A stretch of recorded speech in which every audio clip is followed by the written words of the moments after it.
Let's get some more analysis on Turkey's battle against ISIS and the PKK. CNN military analyst Lieutenant Colonel Rick Francono joins us now from the state of Oregon via Skype. Great to have you with us.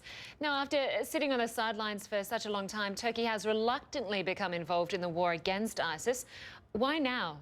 Well, so I think several things have caused Turkey to change its position, not least of which is the pressure they've been under from the United States, the coalition, and all the Arab states for actually becoming a gateway state for ISIS to get into northern Syria. So a lot of pressure there.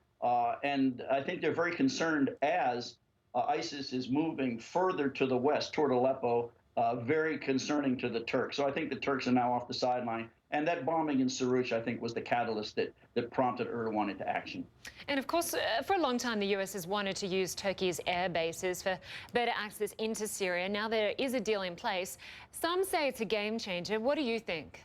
Well, it could be a game changer. It's if the United States and the coalition are actually going to use those bases effectively. The air campaign right now has not been conducted very effectively. We're not putting enough bombs on target. We're not developing enough targets. Hopefully, with aircraft right there, drones right there, we can get better reconnaissance and quicker airstrikes, identify the targets and take them out. As we talked the other day, I mean, this flight time is cut down to mere minutes instead of hours. So it could be a game changer if the United States takes advantage of it.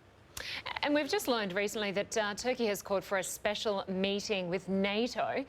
Given that Turkey is a NATO member, could we see NATO become involved?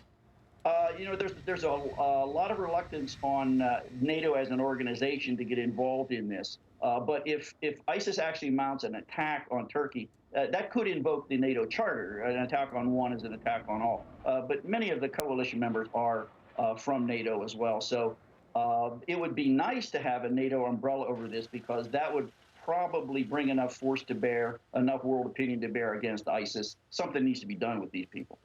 Now, of course, not only is Turkey carrying out airstrikes on ISIS targets, it's also attacking Kurdish targets. And we know that the Kurds make up about 20% of the population within Turkey. Why are they doing that, and how quickly could that escalate? I think it's already starting to escalate, Lynda. It looks to me like the Turks are taking advantage of a situation. They've decided to go after ISIS, and while we're at it, we'll just take out this problem with the PKK as well. By striking the Kurdish base in northern Iraq, that really wasn't posing a threat to the Turks right now. So I think they're taking advantage of the situation and trying to take care of all of their problems at once. We're certainly not going to say anything. We're going to urge restraint, but we're not going to take any action against Turkey because we want to use those air bases. Right. Fair point. Colonel Rick Francono, as always, thank you very much for joining us. Good to be with you.